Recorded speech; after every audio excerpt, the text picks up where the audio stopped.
Ndagira ngo muri kano kanya munyemerere dusimbukire ku rukuta rwa X rwa Minisitiri w'Ububanyi n'Amahanga ndetse n'Ubutwererane Ambasaderi Olivier Nduhungirehe. Ni amagambo akomeye cyane yongeye kunyuzaho agaruka n'ubundi kuri AFC 23 ndetse n'igisirikare cya Repubulika ya Demokarasi ya Kongo FARDC, byose bikaba bigaruka ku mutekano muke umaze iminsi hagati y'impande zombi, ariko kandi bikanagaruka ku ntambara imaze iminsi hagati y'impande zombi ku rwego rukomeye cyane. Ndagira ngo muri kano kanya tugaruke kuri urukuta rwa Minisitiri w'Ububanyi n'Amahanga ndetse n'Ubutwererane Ambasaderi Olivier Nduhungirehe. Ni amagambo akomeye cyane mu by'ukuri yanyujije kuri urukuta rwa X, amagambo yongera kugaruka ku bice bikomeye cyane n'ubundi bya Repubulika ya Demokarasi ya Kongo by'ubushotoranyi ndetse n'ubwiyemezi ndetse no gukomeza ubugizi bwa nabi bukomeye cyane mu burasirazuba bwa Repubulika ya Demokarasi ya Kongo. Reka nizimbye mu magambo twinjire muri iyi nkuru ku buryo burambuye, turaza no kugenda turebera hamwe andi makuru agiye atandukanye ari kuvugwa mu karere ka Afurika y'ibiyaga bigari muri rusange. Ngende twa tuyiringire Ahmed Mbahaye ikaze.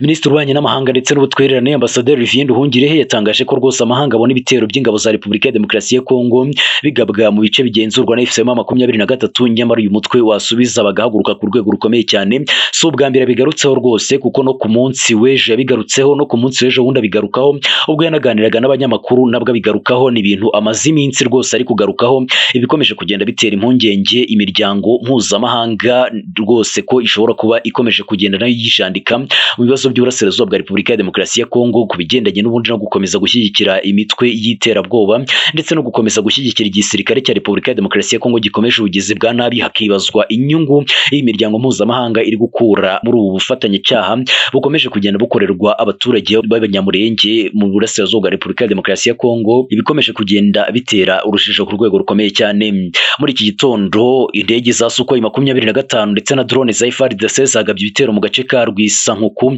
bihitana abantu benshi cyane. Minisitiri Ambasaderi Olivier Nduhungirehe yabinyujije kuri konti ya X, yavuze ko rwose ibihugu byo mu burengerazuba bw'isi bifite ikibazo cyo kwirengagiza ibitero bigabwa na FARDC ku nsisiro z'abanyamurenge, nyamara umutwe wa 23 wasubiza ibitero bagasakuza ku rwego rukomeye cyane.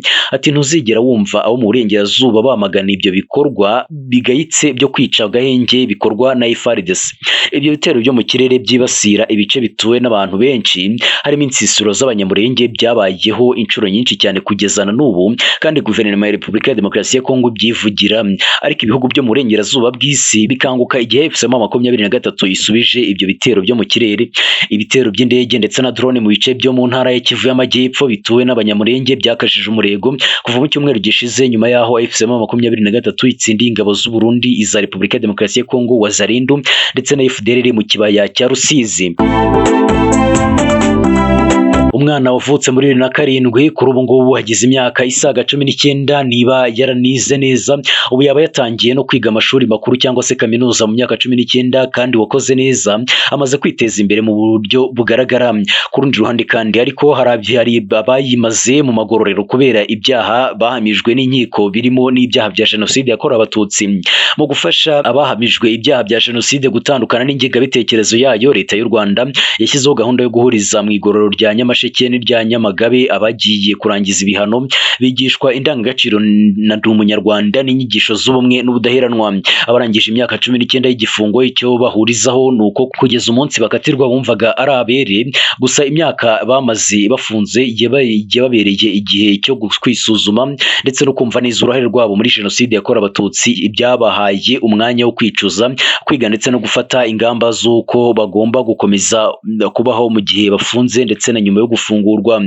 Uwitwaga Kwerereye Alex wo mu karere ka Nyaruguru wari waragiye kuma bariyeri ndetse no mu bitero byiciwemo abatutsi mu gihe cya jenoside, avuga ko rwose ku itariki 19 Mata 2007 urukiko gacaca rwamutumyeho ngo agiye kuburana, agenda yemye yumva rwose ari umwere kuko ngo yumvaga nta muntu yishe. Ati numvaga ko kuba nari mu gitero cyangwa se kuba nari muri bariyeri nta ruhare nagize muri jenoside kuko atari njye wamwishe. Nyuma yo gukatirwa imyaka 19 naje kumva rwose ko uruhare nari ndufite kuko uwo muntu bishe Amarisi namutabaye. Uyu mugabo ugize imyaka 54 y'amavuko kuri ubu ngubu avuga ko umunsi yakatiwe igifungo cy'imyaka 19 yari mu mishinga myinshi cyane yo kwiteza imbere ndetse no gutunga abana be, ariko nyine ajyanwa muri gereza.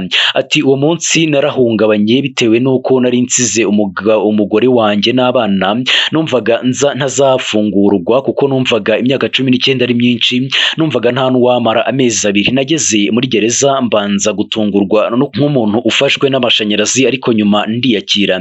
Gakwerera avuga ko rwose mu igororero yize kuboha uduseke n'inkoko, yiga gukora amasaha n'amaradiyo ndetse aniga guhinga imboga no kuzitaho bigezweho. Uyu mugabo usigaje iminsi mike ngo afungurwe kuko yarangije igifungo, inyigisho za Ndi Umunyarwanda n'iz'ubumwe n'ubudaheranwa zihabwa abagize uruhare muri jenoside bagiye kurangiza ibihano. Avuga ko ubwo yari mu igororero yamenye ko umugore we yabyaranye n'undi mugabo. Ati umugore wanjye yaransuye ambwira ko amaze kubyara abandi bana babiri, ndamubwira nti uransaba imbabazi ubundi njyewe iyo mba mfite bangahe? Nti none se icyaha nakoze n'icyo wakoze cyo kubyara igikomeye ni ikihe? Nti rwose ndakubabariye n'Imana ikubabarire, nti kandi nanjye umbabarire nubwo ndi mu gihano ariko nzakirangiza. Hategekimana Elfaze wo mu karere ka Huye mu buhamya bwe avuga ko rwose muri jenoside yasahuye amabati y'uwahigwaga bigeze muri Gacaca. Abajijwe aho uwo yasahuriye amabati yarari abura icyo asubiza, akatirwa imyaka 19 y'igifungo.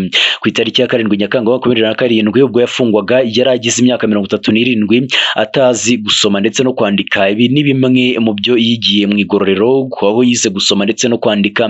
Igororero rya Nyamasheke ririmo abagororwa 721 barimo 127 barangije ibihano n'inyigisho kuri Ndi Umunyarwanda n'ubumwe n'ubudaheranwa bagomba gusubira mu miryango yabo bitarenze ku itariki ya 31 Mutarama mu mwaka wa 2026 muri rusange. Reka mbashimire mwese mwabanye natwe muri aya makuru agiye atandukanye twabagezagaho. Mukomeze kugubwa neza kandi ibihe byiza kuri mwebwe n'abanyu bose aho muherereye hose hirya no hino mu isi.